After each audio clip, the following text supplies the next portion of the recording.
Boom, we're live, baby. Welcome to NCAA Net Profit, powered up here by Pub Sports Radio. We be pubbing.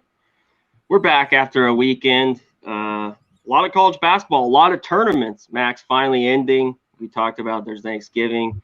These kids are going to go home, and they start playing normal games. We'll have non-conference, then get into conference schedule. Let's just touch on how we always do our last show on Friday. It was a good one for both of us. For just the show plays, the Duke Zag went over, Loyola covered, Wichita under. They won by 5-2, and the SC San Diego. I mean, what a brick fest in that one. Stayed way under the total, so it was good. You want to just roll through yours on Friday? You had a good one. Good bounce back. Yeah, listen, it was a nice day, but to be honest, Connor, it's past. I think that I should only go over my bad days. When I have a good day, we should just let it slide and hope that I can have another good day. So let's just move on to the next segment and your faithful fucking hosting. Let's just get today. I mean, was there anything you want to touch on the weekend? I mean, listen, I think that we saw some teams have coming out parties. We saw Dayton really play and have a coming out party.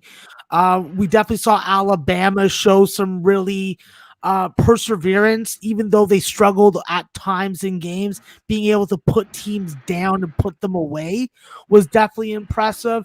And I think that it was definitely a spot where you bet totals. There are a lot of frustrating endings to unders.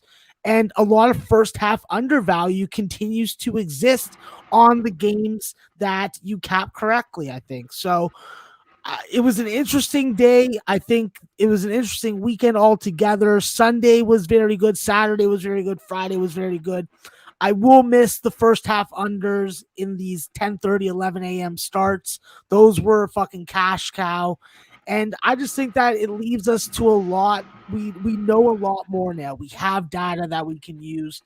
So while it may have been difficult at times with certain games and calling certain games, it definitely will benefit us in the long run when we have that data, we have that perspective, and we have a better grasp on what these teams can and can't do. Exactly. And we're already seeing it. That's why no wonder people love to jump on totals early.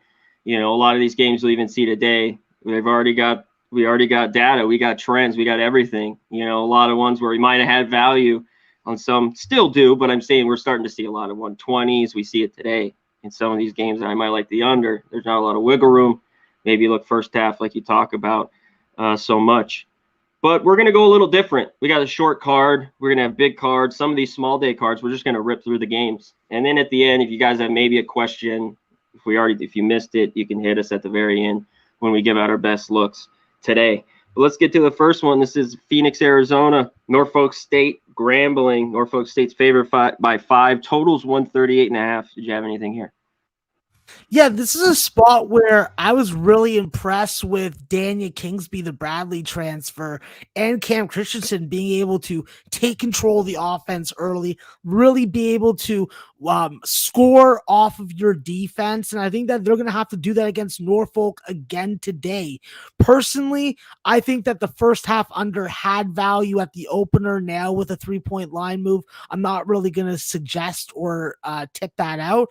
But I do think that you are going to see a good effort from Grambling early. And I think that Norfolk may struggle again against this Grambling team. So it's a game that I think that's 2 games within one. Grambling first half, Norfolk full game.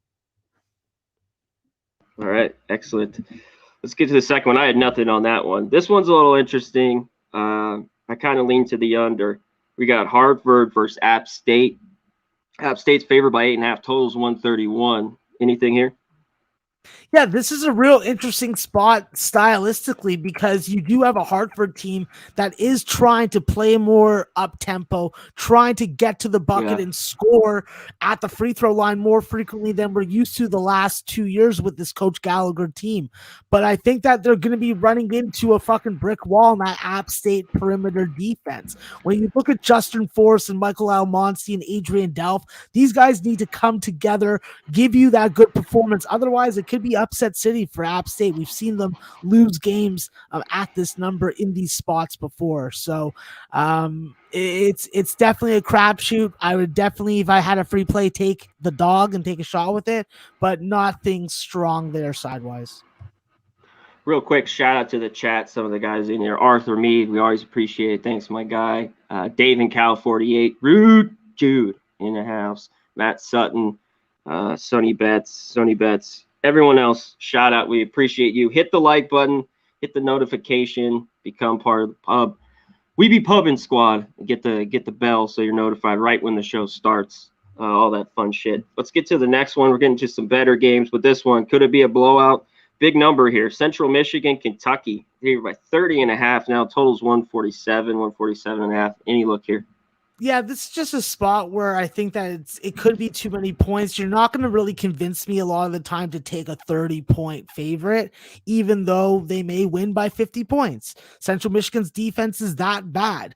I do think that we see some scoring early on, and with Central Michigan allowing on average 42 points per game in the first half defensively, first half over 70.5 looked like a decent number. We just have to hope that we don't have a lull in scoring from this Kentucky team that may be down Keon Brooks and I think someone else, I'm not sure who. So that will put a lot more reliance on Savar Wheeler and freaking Ty Washington to stay on the floor, play 35 minutes plus, and give you that double-digit scoring production.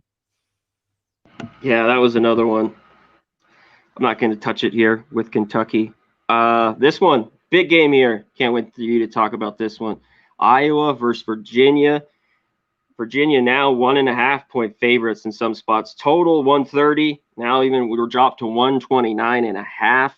Iowa hasn't played a total. They've been playing totals in the 150s, obviously. Virginia's a 120, right in that area. So is there value still to this under? The Iowa team that wants to get up and down, Max. The Virginia team that's super slow. And then maybe is there value with Iowa taking the money line? What do you like here? I personally think that Iowa first half money line is the play for me in this game. What we've seen from Iowa, whether it be on the road or at home, is that we do see a more complete performance from this team and program in general. This year, we don't really have that information yet, but this will be the test. I think that when you look at this Virginia backcourt, they are a little undersized, and that's where Iowa could have some advantage. But I think that it starts and ends with Keegan Murray. If you don't get a big 25-plus point per game point scoring performance from him in this game, I don't see how Iowa wins. I like the interchangeable pieces that you have, whether it be Philippe Rebecca, freaking Toussaint, Bohannon, the McCaffreys. You got guys that can play all different styles against all different kinds of opponents, but are they going to be able to do that on the road? I tend to favor Big Ten teams these days over ACC teams. This matchup, I think that Iowa first half money line is a good spot for me. And if they're going to lose, I'll have a whole 20 minutes to live bet and figure my way out of it. Yeah, and now it's moved to 2. And even some places, the 1.5, there's a lot of 2s that popping up. Excellent breakdown. I'm staying off that game. I'm with you. I lean Iowa. You could go first half, even full game. My other lean is obviously under. I know Iowa can score a ton, but this might not make it to 130. All right, let's get to Cornell. Canisius. They are favored by 4.5. Canisius. Total's 157. Big total here. Did you like anything? Yeah, this is a crazy line because, we've seen this line go from 152 to 157. And a lot of those times, especially when it's a number in the 140s, I definitely want to come back and fade on the under. But when we get into those 150s, that's when I start to get a little freaking suspicious. Cornell and Canisius are both scoring 10 3-point makes a game so far this season. If that's going to carry over into this game, Connor, it's hard to take an under, that's for sure. I think that when you look at the line, Connor, also we've seen a line movement from 2 to 4.5, and that's a big deal. And if we look at Cornell, who's the best ATS team in the league? Well, that's them, 5-0 ATS so far. And I think that when you look at it now, you have to look at it 2 games within 1. You have to look at Cornell being the value because of the number move, and you have to also say, well, if you're going to take Canisius now, the only way you could take them is the first half money line. and that would just be too juicy. So it's a tough spot either way. If you do like Canisius at home, which is where they're the strongest, then you do what you got to do. But I think that Cornell at this number is the better play now. If you asked me this morning when it was 2, I would have said Canisius. Yeah, when I see almost 5 here, I think there's some value with Cornell. Maybe even money line. I don't know if they win it, but I had bet it. I doubt I am, but I lean that way in that one. Here we go, Niagara, Colgate. Colgate, big favorites here, 11.5, total 138.5. Are you into this one at all, Max? Yeah, I think that this is a real interesting spot. I think that when I look at Colgate, I always want to look at them first half. But in this situation, I'm just having like, I don't know, it's like a spirit of like a dead sex worker, aka Lady of the Night, telling me, Max, listen, Niagara may come out in the first half and win the first half. And then Colgate may have to come back. So I'm worried. I'm worried, Connor. She's tapping me on the shoulder. She's putting her breast on my left shoulder. She's like, yeah. So I'm looking at Niagara first half money line. I'm looking at Colgate full game. I'm looking at the over in this game because if it's going to be close, if it's going to be within 8 points, we have seen Niagara foul when they're down. And I do think that with the backdoor covers that they've made on Ohio State and Xavier already this year, you know, this is not a talentless team. This is a tough team. But stylistically, that's where you're going to see who wins. Niagara wants to play slow. Colgate wants to shoot a lot of threes, go up tempo, and they got 2 quality big men that are going to give you that rim protection. I just think at the end of the day, Sam Oreo, Jordan Citron, Marcus Hammond, that's good enough for me first half, and I'll take the shooters of Colgate to eventually figure it out with some halftime adjustments. Yeah, I like Colgate. It's a big number playing with them, though. Shout out to everyone in the chat. Nathan Cerner, Platinum Paul, my guy in the chat. James Parm, Viper, what's up, my guy? How you doing? Let's get to the next one. Let's rip through these games. NC Central, Gardner Webb. Gardner Webb, 10-point favorites, total 137. Any look here? Yeah, this is a real interesting spot also. I like a lot of games today. I'm hoping that it doesn't come back to haunt me, but North Carolina Central brought back Randy Miller Jr. from Indiana State. He's running that point guard spot for this team, and as long as he can stay on the floor, stay healthy, I think that this North Carolina Central team is going to be fucking a team that could upset tonight.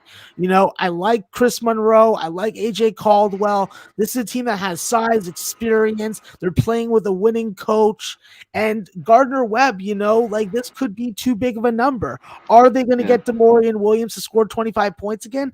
I'm not so sure. There is a lot of talent there with Kareem Reed, Lance Terry, and company.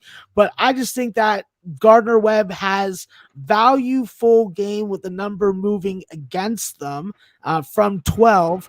But I think first half, North Carolina Central, if they're going to be in this game, they're going to be ahead at halftime. I agree. I'd take them early if I was looking at anything in that game, for sure. This next one's interesting. Lafayette, Columbia is a good game. Good game. Can Lafayette go there and win? Money line's minus 120. They're obviously just a 1-point favorite. Total 138. Do you have anything in this one? Yeah, I'm on this game in a couple different ways. I think that with Columbia, this is a real high potent offense that with Rubio De La Rosa running it, you know, him and Liam Murphy, that those guys need to be on point for Columbia to have a chance. I think that Columbia being at home and seeing this line go from 1 to 2 really didn't make a lot of sense to me, especially with Columbia shooting 38% from the 3-point line and playing, I would say decent scoring defense for their quality and their pace. I think that the problem in the game, the red flag on the Lafayette side is just the fact that they are not scoring the basketball. I just don't think that they're doing a great job of getting fucking Tyrone Perry the ball and getting fucking Neil Quinn more touches. This is a guy that's 7 foot that stays on his fucking feet that you can get bigger numbers out of. You just have to be able to clear the fucking side out for him on the low block. So I just don't like what Lafayette's doing. I think that this line is based off of fucking last year's team, and we know that the talent is much less than it was. So I'll take the home dog with Columbia. I'll take their team total over. And if it's going to be a Lafayette game that they're really doing a good job of keeping Columbia under wraps, it's going to be a first half under. So I'm playing it in multiple different ways. Love it. Gunslinger, always shooting his shots here today. Is Max ready to roll on a Monday? All right, let's get to the next one. I thought this game was pretty interesting, Max. South Florida versus Boston College. Boston College now basically everywhere is 5.5. Total low 120. This should be a rock fight. What do you like here? Listen, I'm hoping it's a ugly rock fight. I'll be cheering for every missed shot, every turnover, every step on the sidelines. I want it, Connor. I want it like I want ladies of the night, okay? And New Year's is coming. I plan on stacking 2 of them. So I definitely yeah. So I need money to do that, and I need the South Florida Boston College game to stay under, because let's be brutally honest. South Florida, they play a slow tempo. They're going to operate in the half court. They're not going to get a ton of transition opportunities. But the talent has gone from very nice to playing that style to I don't really know if it fits. Caleb Murphy, Javon Green, and then we're missing the quality of David Collins and Alexis Yetna. So I just think it's a USF spot that they come out flat. We've already seen them come out flat at home, being mislined. I think that this game is lined correctly, and Boston College first half would be the way I play it, just in case USF decides to fucking come out of their fucking box today, So it's a game that's tough to fucking bet unders on. A lot of people would be like, well, how do they not score 3 points a minute? But I don't think they're going to. I don't think they are either. I think this could still stay under at 120. There's a few of these today. 348 is South Florida time possession per game. I wish this was 7.5 or 8. I really like South Florida. I lean with the points with them here. I think in this game they could keep it close, and I'm with you. I lean the under in this one big time. All right, let's keep rolling here. Austin Peay versus TCU. TCU, big 17-point favorites. Totals 136. Can TCU cover here, Max? Listen, I personally am not putting my money on it. We just had the injury with Farabello going out, so that puts that much more pressure on Mike Miles and Emmanuel Miller to keep this offense functioning and not going through huge scoring droughts. I just think that with Austin Peay, they're going to bring in that really good 3-point defense. It's going to get tested tonight against TCU. But at the end of the day, this is still a TCU team that is playing that Pittsburgh Jamie Dixon style of basketball, and it's old Big East basketball. So I can't take them at this kind of number, even though they may have some value there. I just can't do it. So it's Austin Peay or pass on the side. And I think that it's under basketball, hoping that it's under basketball, praying that it's under basketball to the stripper god named Mandy. All right. Some people in the chat, Nathan Cerna likes it. Bill McDonald, Austin Peay plus 17. That's my lean here as well. Shout out to Nicky Fish Tanks in the chat. What's up, my guy? Let's get to this one. This is a good one, Max. I couldn't wait. 5 o'clock, my time. Tulsa. Oral Roberts. Oral Roberts took Oklahoma State to OT. Now they're favorites here. This is just right across the street, this game, kind of. It's a few minutes away. Oral Roberts, 2-point favorite. The total has gone up, which I got it a little earlier, but I got 142.5. And, wow, this is shot up to 144.5. I think it goes over. It's creeping now. I don't know. But I had the over here. This is one of my games written down here. Over 142.5. Do you agree with me? This can get over. Do you like Tulsa here? First off, I like Tulsa. It's Tulsa or pass on the side for me. And I agree with you with the over, Connor. I think that you got it fucking right on point. We've seen this Tulsa team be a little more freaking effective offensively, and that's because of Sam Griffin. The UTA transfer has brought that element of three-point shooting, consistent, low volume, and that's what this team needs. They needed some backcourt scoring because they're going to beat you down low with Idawu and fucking Jariah Horn. I think Oral Roberts is definitely going to be able to step up, but the key with every Oral Roberts game, and hopefully we don't have a letdown spot for them, is Max Abamas. If Max Abamas comes out and gives you 30 points that he gave you in the Oklahoma State game, then yeah, they're fucking going to be in it and they're going to be tough to beat. Otherwise, I think Tulsa could fucking give them a little in-state fucking smackaroo, take their Dunkaroos like they're in fucking elementary school, eat them in front of them. Yeah. PTSD. It's different too because this just changed my thing. Oral Roberts, I always want them catching points, Max, no matter what, for the most part. And now laying 2 against Tulsa, yeah, they could win. They could cover the short number. They have the best player on the court too. There's still some 142.5s. FanDuel I looked up, and mine I have app for the Superbook here in Vegas. But yeah, it's shooting up a lot of other places. Is that total? Let's get to the next one, Max. Mississippi Valley State, Vandy. Mississippi Valley State, man, what a basketball team in the past few years. Can Vandy cover the 37-point number here and the total 144? Anything here? I think that this is a Vandy spot that we see the defense flex, but we have to see that offense go. This is a Mississippi Valley State team that is going to allow you to score 100 points. You got to be able to do it. Don't be like those cuckolds at fucking Ole Miss who didn't fucking cover my first half and full game team total. Come on, Vandy. Don't be fucking drinking that Jack Daniels Tennessee swine, okay?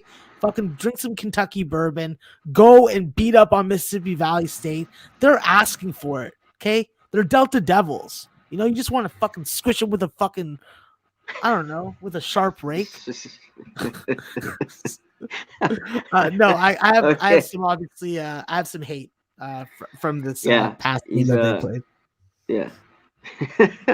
Let's get to this next one. This one's in Phoenix, Arizona as well. Morgan State, Hampton. Morgan State's favored by 4.5 total, all the way up at 146. This seems like a game you like. Yay or nay? Yeah, this is a game that I definitely like. I think that with Morgan State getting Malik Miller back last night didn't really work out the way that they planned, but now they're going up against an opponent that they can really stretch out, that they can really run with. And Hampton, if Russell Dean doesn't turn the ball over 7 times, they're in a game till the end. Last night, turnovers hurt them specifically. His free throw shooting issues look like they're probably corrected. But this is a guy that is running a lot, holding the ball and taking care of this offense and not really fucking leading to fruitful results. I think that this Morgan State team is much different without Troy Baxter. I don't think that they're as high flying. If you were to tell me that I fucking can bet whatever I want on the total and not have to pay if I lose, I would take the under now. I would take that under 148.5. I'm like, fuck you, line move. I think Hampton's going to fucking play defense. I think that Hampton's going to fucking score at the free throw line. I think that Hampton could be a straight up dog that wins. So I like the plus 4.5 with the Hampton Pirates. Yeah, that was my lean as well here a little bit in this game. I don't know if I'm going to bet it or not. Let's get to this one. Sam Houston State, Texas. Texas 21.5 point favorites. Total right around 128.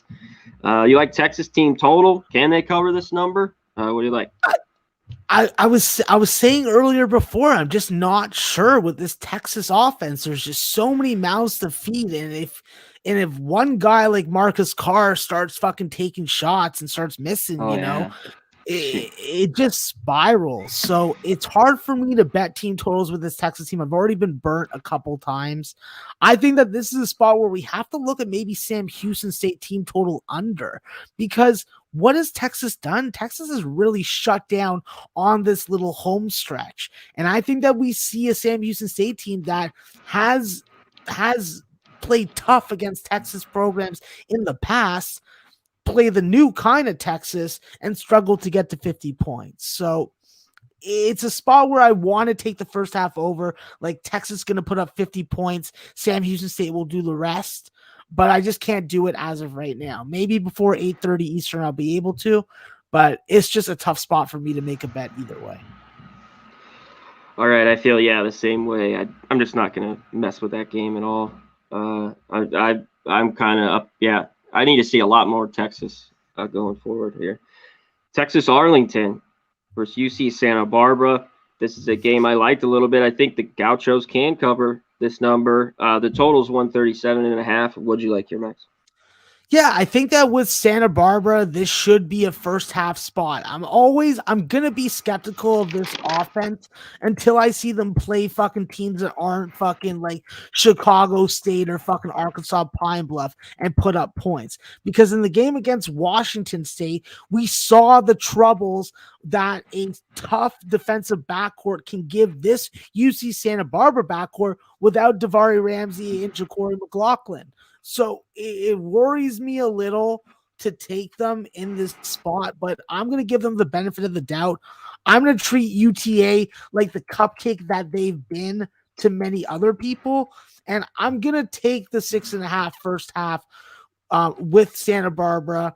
They are putting up 40 plus. They do have an advantage by my numbers of 12.5 points in the first half.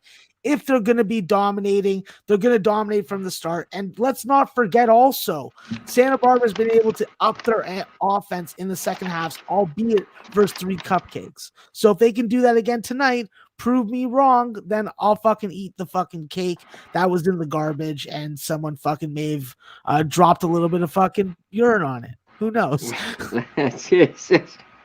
All right. It's getting a little dirty there, but we'll take it. Let's get to the next one. Notre Dame, Illinois. Man, this is Illinois favored by 4 here. Total 138. Can Notre Dame hang in this one? Could they win it? This Illinois team has not looked good early. Obviously, they got the big man back. He's, dominant All-American center.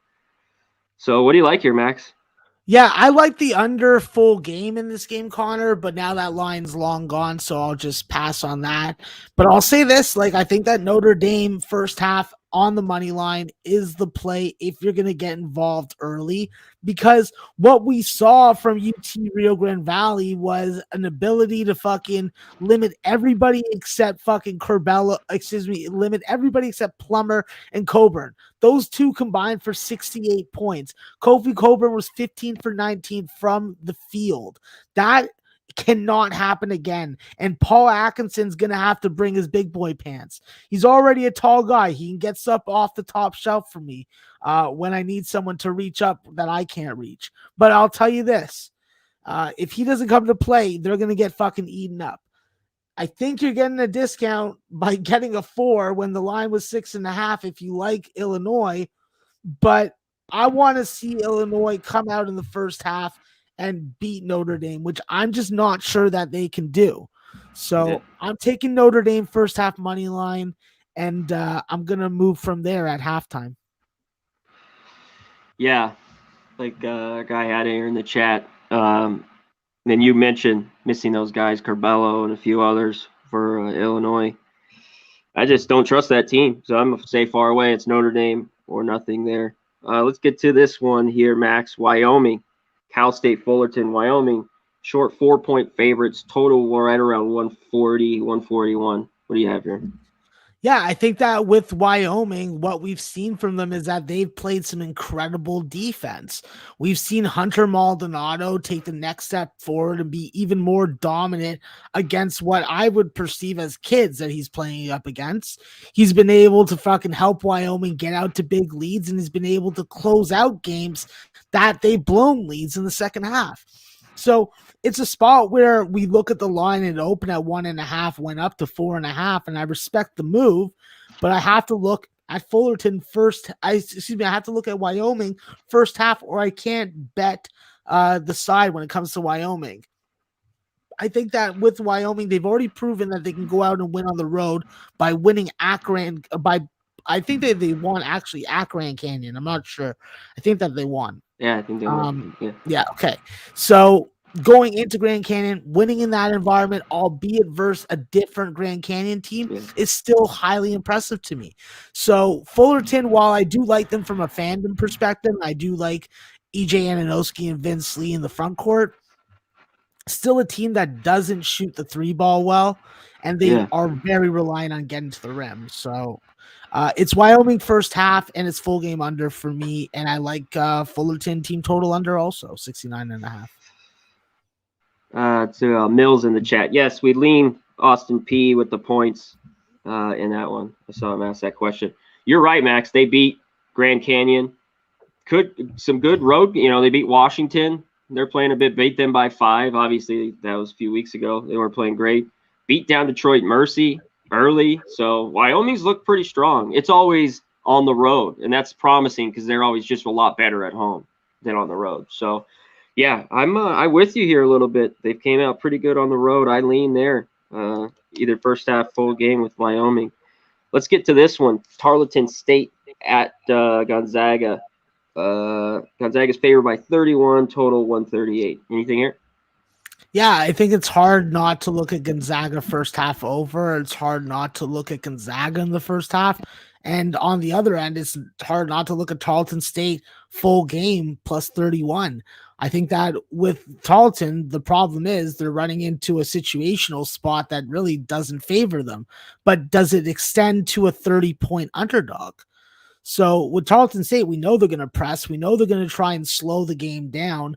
But are they capable of doing anything to stop the big men of Gonzaga? And I'm just not sure about that. I think it's a much stiffer test than their game against Michigan. And while they're able to definitely play Michigan tougher, I just don't know or believe that they can do that against Gonzaga.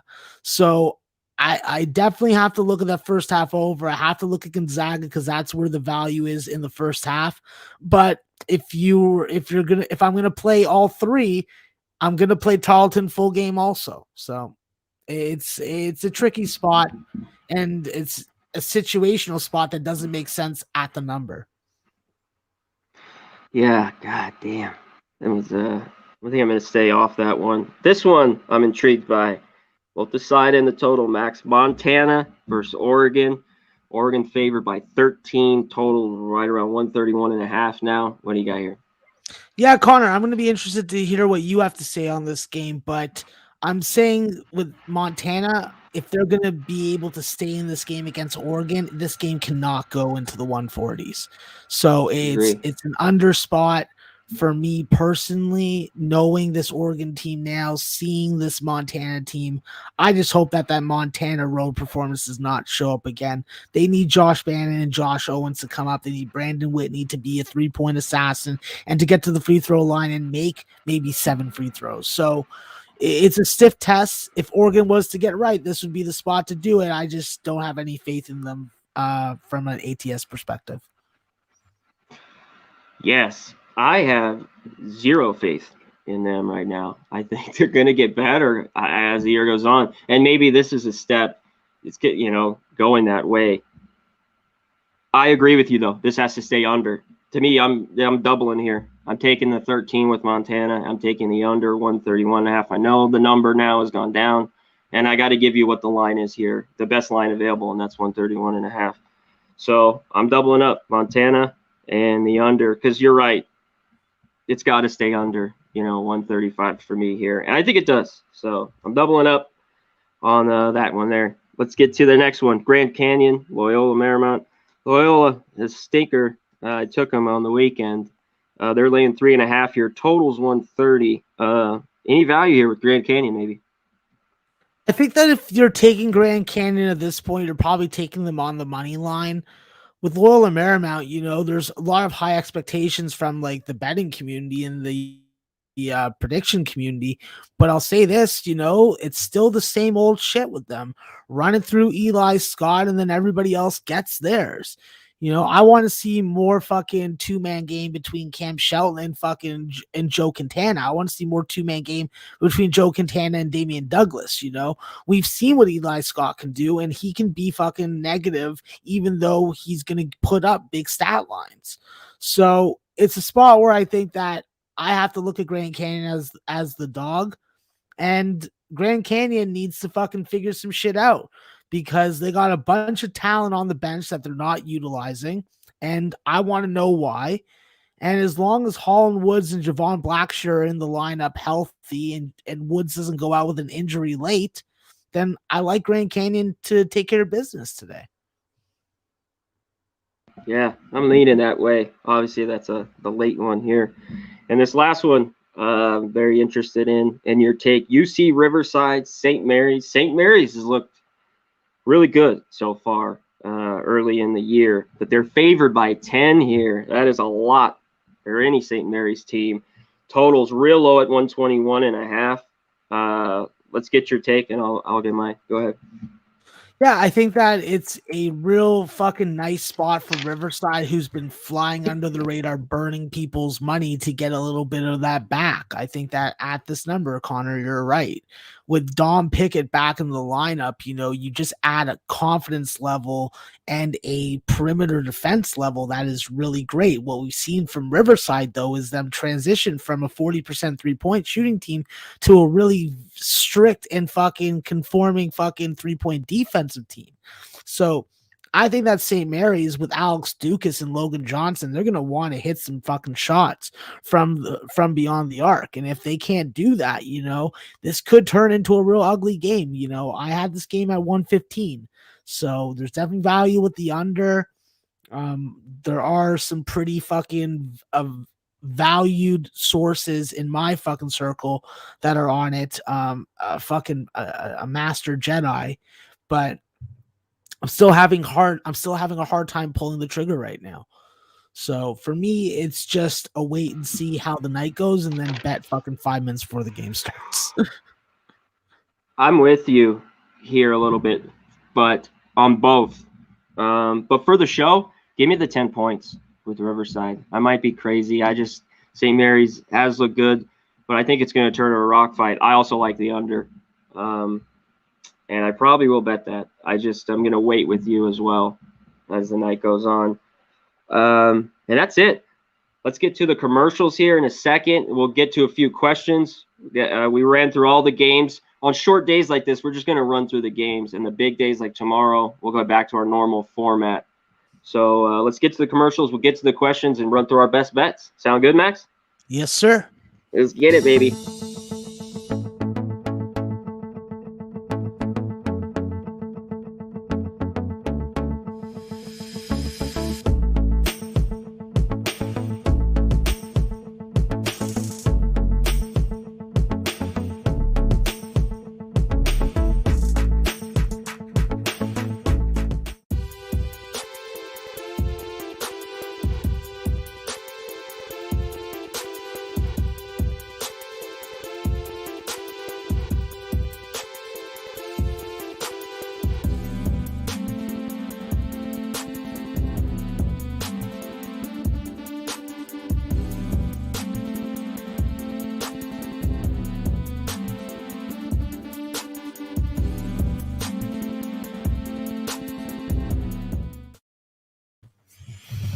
Here we go. Go to Southtown 101. If you're in the San Antonio area, karaoke, great food, great booze. Get there. Go support Southtown 101. Support Pub Sports Radio.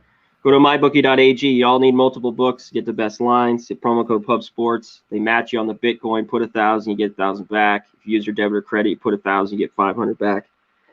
And that's it. And use Manscaped. 20% off. Lawnmower 4.0. Keep everything shaved. You'll love it. Your woman will love it. Everyone will be happy. So manscaped.com, 20% off. Promo code Pub Sports. Max, let's get to a few questions. Bill McDonald, hey, if you had me a free bet, I'd take the goddamn points with the Mississippi Valley. It's as ugly as it gets, but that's where I would go. What about you, Max? Yeah, I sort of would go the other way. I think I would just take Vandy. Yeah. Yeah, I don't know. I can't lay with Vandy. Yeah, even that many there. Yeah, Max, some people asking Cornell. You like that, right? Yeah, this number, I do like it now. Yeah, I like Cornell at this number. Tulsa, best underdog? Max? I mean, small dog. I would say Hampton could also be a candidate, or Grand Canyon would be a candidate. But yeah, no, Tulsa, Grand Canyon, or Hampton would probably be my 3 favorite small dogs of the night. Yeah, baby dog, little baby dog. Tulsa, babiest dog of them all tonight. We got a question from our man Sharpie. Where's the best school for a lady of the night, Max? Sharpie, our man, wants to know. I would BBW. definitely say Pepperdine on the West Coast, because obviously it's in Malibu, a lot of hot females rolling around there, and you never know what you can proposition them into. On the East Coast, I would say, Texas A&M Corpus Christi, because they have the best spring break. So yeah. All right, I like it. Mills, I don't know. I mean, I have a bunch of dogs. Depends what you mean, money line or not. I'm going to take Riverside, and I have Montana. So I got 13. I took the 10 with them. And I do like that under in the Riverside as well. Bill McDonald wants to know, is it 130 low for an Iowa game? Because, they're playing Virginia. I mean, so what do you think, Max? Yeah, I think that you basically have like the cake is cut in between, where if it was a Virginia game, it would probably be a 120, where it'd be an Iowa game, it'd be in the range of like 145 to like 150. So I just think that you're getting a split, and whoever gets their tempo is going to benefit and win the total. Beautifully said. I was going to say that. Yeah, the same thing. It's whoever, plays their style. Well, that'll so Iowa gets it, or Virginia slows it, controls the game, that will go under, no doubt. Uncle Junior, BYU is worse for ladies on the night. Hey, it's probably not at the top of the list, I must admit. They probably wear really long dresses and non-foot, like feet showing shoes, like really like old school clackers. Yeah, I'm not into that.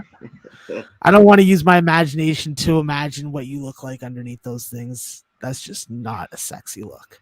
Not sexy time. Yeah, non-sexy time there. Rider University, best for ladies of the night. Arthur Mead, we got it. Ride her. And Tone in the chat. Virginia all day. Shout out to my guy Tone.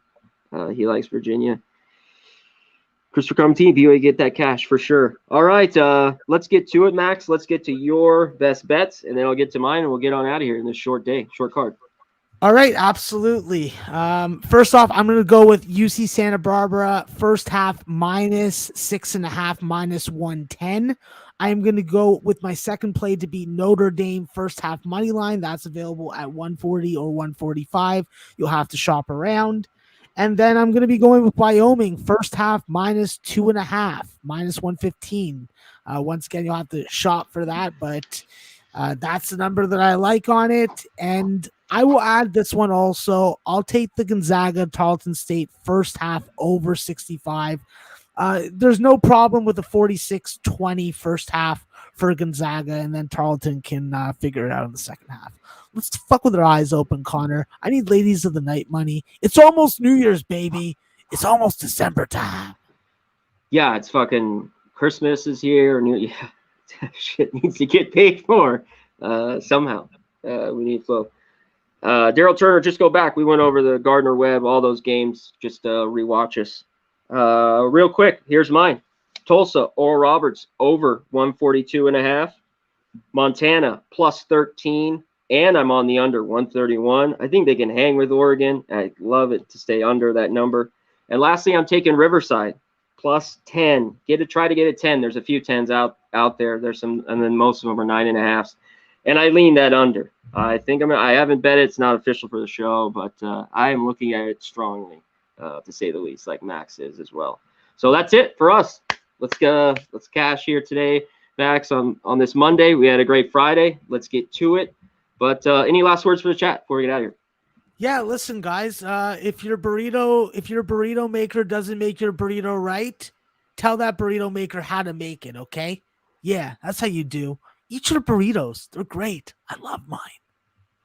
Wise words from a burrito connoisseur, Maxwell Smart, right there. But we're out of here. We'll see you tomorrow on Tuesday. He's the great Maxwell Smart. I'm Conor Mack. We be pumping!